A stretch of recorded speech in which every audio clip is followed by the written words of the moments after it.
Political news, sports news, crime news કે તમારા રાજ્યના સમાચાર, તમારા શહેર, તમારી આસપાસ બનતા ભ્રષ્ટાચાર, હવે દરેક ખબર પર રહેશે અમારી નજર.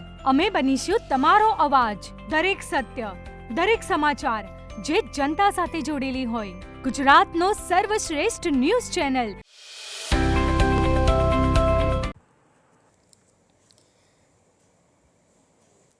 હારીજના બોરતવાડા ગામથી કાવડ યાત્રાનો પ્રારંભ કરાયો હતો.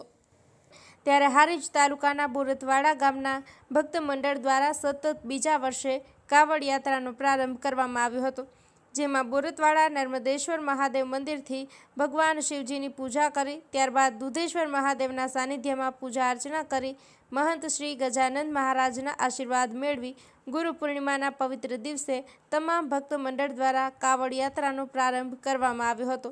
જેમાં બોરતવાડા ગામના ઠાકોર ખેંગારજી ઠાકોર, શક્તિસિંહ તથા ઠાકોર દર્શનજી તથા અડિયા ગામ ભક્ત મંડળ કુલ મળીને 17 કાવડિયા યુવક મંડળ દ્વારા કાવડ યાત્રાનું પ્રસ્થાન કરવામાં આવ્યું હતું. જેમાં દુધેશ્વર મહાદેવ મંદિરથી તમામ ભક્તજન મંડળ યુવાનો વાહન મારફતે હરિદ્વાર ગંગોત્રી પહોંચી ગંગોત્રી નદીના પવિત્ર જળનું કાવડમાં ભરી પ્રયાણ કર્યું હતું. તથા બીજી કાવડ યાત્રા પુષ્કર બ્રહ્માજીથી પહોંચી જળ ભરી તરફ બોરતવાડા તરફ પગપાળા પ્રસ્થાન કરવામાં આવ્યું હતું.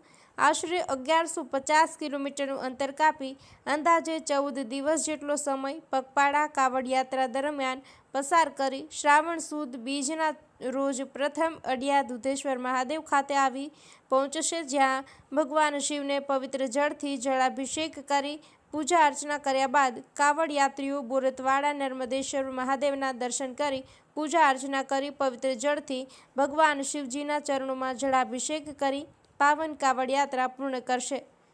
જીગર દરજી, હારીજ.